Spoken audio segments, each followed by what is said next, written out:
Good afternoon, everyone. Just got back from a good Thursday practice. Liked our energy, liked our focus. Really excited for these guys. Really excited to be in this bowl game. I love being back here in Tampa, a place that we know well. Just staying a few hundred yards from where we used to live for a few years here. And so just really neat to see so many of our guys have family down here already, and them just to be so excited to be so close to home. Even the guys are from Miami and cities that are not necessarily Tampa, but it's just a cool thing for sure. So, and had a chance to, we couldn't talk to the recruits, but had a chance to have some guys there watching us practice and just being able to have the Indiana football team here in Tampa has been a great thing. So, been a good week. Now we just got to finish it off and play well on game day. Questions? All right, John, then Zach. You were talking about getting closer to full strength, earlier in this week and hoping to have everybody back by Wednesday before you guys left. I mean, did you guys get to that point? Are you pretty much 100%, you feel like, at this point? Or are you still waiting on a few guys? No, we feel good about it. The thing that you do have to realize is every day we test. And so we got one more of those. So I had today's test, and that was all good. Got one more tomorrow, so I can't say 100% sure for game day yet that we'll have everybody. But as of today, the guys that have been out are all back and have been able to practice. And so just a matter of getting those guys physically ready. Quite a bit warmer than from where we came from, so they're going to have to deal with that in terms of the game day, heat and keeping hydrated for that. But yeah, so our guys are the ones that were out are now all back. All right, Zach, and then Tom Brew. I guess, Tom, you talked about guys from the area. I mean, what's the balance you want to strike? Because I imagine you can't maybe lock these guys up behind behind bars or anything and keep them away from everybody. But I also imagine you don't want them just kind of running back out. Is there kind of any time for these guys to be able to see their families or anything like that, or maybe coaches, if high school coaches, if they want to come by, or is it something where you're trying to keep it a little bit more sealed for now? Well, it's I would say it's a control bubble situation. We do want them to be able to see family.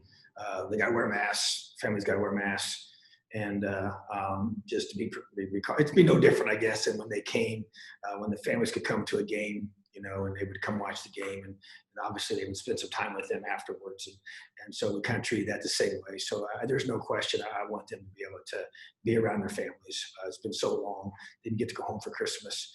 And so that's the kind of the compromise. But we feel good. Our guys kind of understand now, kind of from a social distance perspective, wearing masks and how that allows us to create a protective shield for our guys. So they're not on complete lockdown. They're not going out like you sometimes will do in a bowl sitting. We don't have any activities that we're leaving the hotel for, but the families can come here and see them and spend some time with them in that regard. So that's how we're trying to balance it.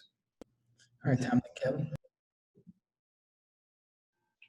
Tom, on a kind of a bigger picture bowl thing, there's been so many guys on different teams that have opted out, for bowl situations, but that was sort of an all-year thing too for people who've done that.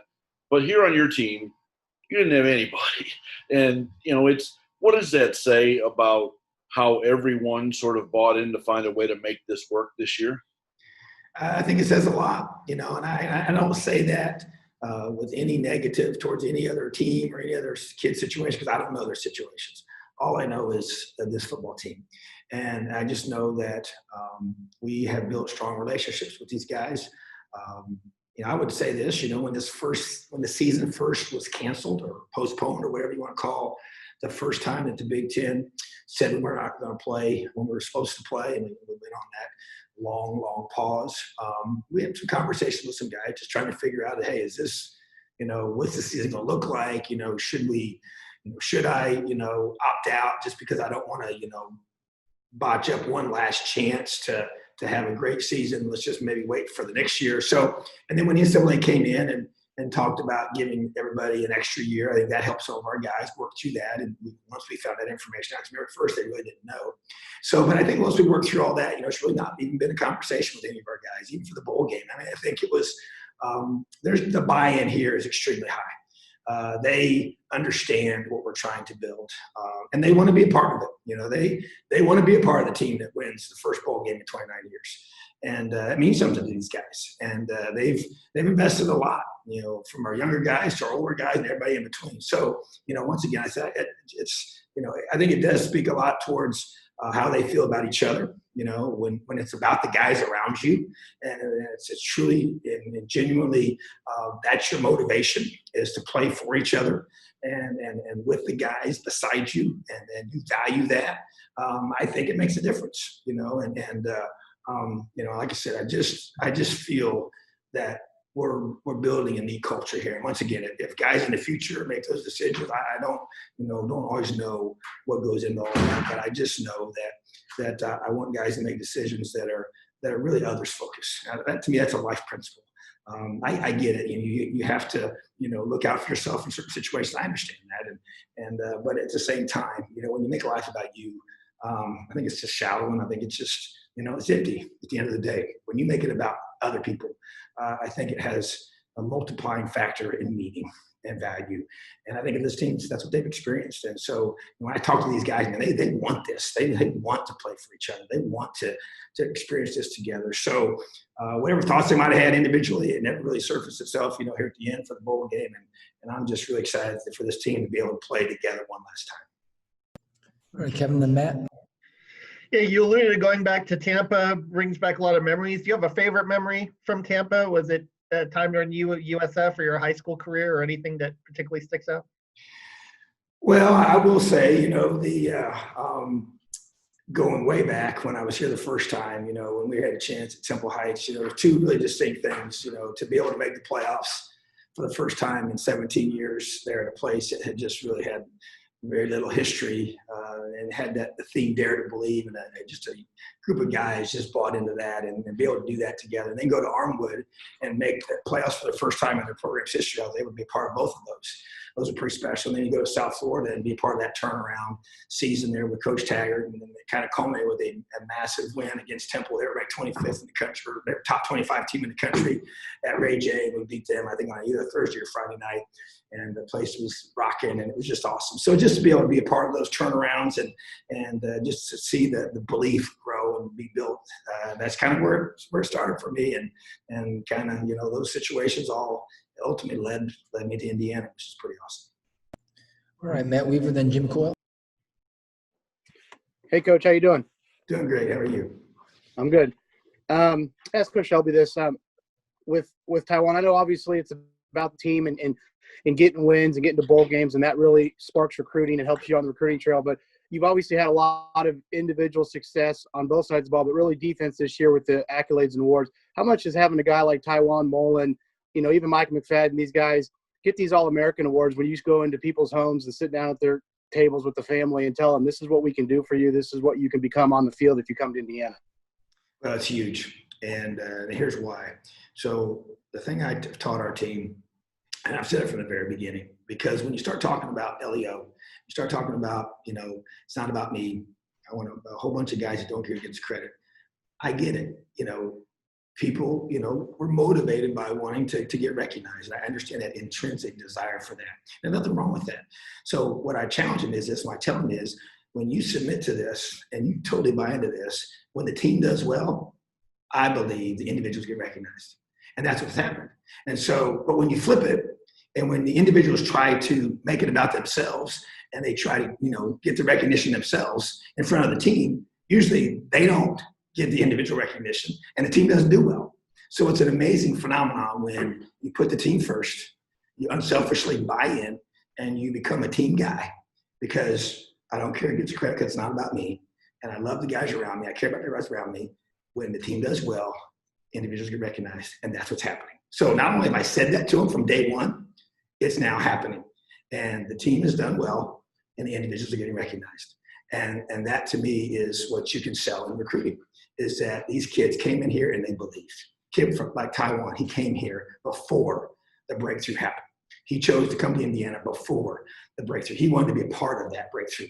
And now he's being rewarded individually for being a part of it. Same with Micah, and same with Jamar, and same with Jerome, and same with all those guys that made, all these, same on offense, same with Ty Freifogel, on offense, and Rock, and Stevie, and all these guys, and Peyton Hendershot, and on and on and on. Michael Penix, those guys came here and they believed, and they're getting the recognition, and that's an awesome, awesome thing. And so, yeah, you talk about, hey, you want to come to Indiana, get a world-class education, be developed as a man, and have a chance to play football at the highest level, play for championships, and a chance to earn some of these elite awards in the country individually, which is pretty special. All right, Jim, and then we'll wrap up with Dustin. Hey, Coach, the Outback Bowl is not the bowl that a lot of us thought you were going to end up in, but at the end of the day, with so many of your players, 10 of them, I think, are from that area. Of course, you spent time there, we've talked about, but with all the families from those players getting to attend this bowl game, that matriculating out, how important is that to this program, deepening what you guys have done into Florida? Well, that's kind of the unique thing about this situation. I mean, there's no question, everybody talked about where we might go, and that bowl location was not going to be in Florida. If we would have played in that other bowl, in the Fiesta Bowl, I guess just call it what it is. And so, and there probably, I don't think there's any fans outside of maybe a few family members, if even that. And so at the end of the day, and this is my life belief, that sometimes, hey, everything happens for a reason, and at the end of the day, this is probably the best location for us without question. And so, and this is a bowl game that I think I've circled it. I wanted to bring a team. I wanted to bring the Indiana Hoosiers to the Outback Bowl. I didn't know when it was going to happen. And so I'm excited. And that's where I just feel like that when you think about building this program and you think about the next step in this program, yeah, I get it. I understand where we all want us to be, and we're building to that point. But we can't control that stuff. So what am I supposed to do? You're not going to, it goes against everything I ever talk to our guys about. Is the earmuffs and blinders. We don't blink it. We're not going to dwell on that. Yeah, we can use it as motivation. We can use it to increase that chip on our shoulder, and some improved mindset that we have. But at the same time, man, this is a great experience for our guys. This is a great bowl location for our players and the families that can come, the recruits that can come, and the amount of people that this is in the footprint of where we recruit in a very, very big, big way. So from that being said, man, it's an awesome thing, and that's why I'm so excited about it. I just believe the good Lord just at the end of the day always knows what's best. All right, Dustin. Tom, you obviously talked about the opt-outs in general. Ole Miss has obviously had a couple of some big-time offensive players, but what still makes them just a tough scout and a tough cover? They've obviously got a lot of other guys that can move the ball for them. Oh, they do. They got a lot of talent. And the key is the quarterback. And he's special without question. He's got toughness. He's got grit. He's a winner. He makes plays with his arm. He makes plays with his legs. He's just he will compete. So got a lot of respect for him. Don't know him, never met him, but respect the way he plays the game. So he makes them go, and they still got a lot of good players around him. So there's no question that they have a really good scheme. I have a lot of respect for the coaching staff, and Coach Kiffin's a very, very good play caller. And so I know he's got a great offensive coordinator, Jeff Levy. So this between those two guys together, man, it's just a really good scheme, and they do a great job setting things up. They put you in conflict, and they're very difficult to defend. So from both schematically and talent-wise, So yeah, very, very good offense. There's a reason why they've scored the points that they've scored and moved the ball the way they have. So our defense is going to have to play its best game of the season. All right, thank you, Tom. Have an awesome day, Elio. All right, thanks, guys.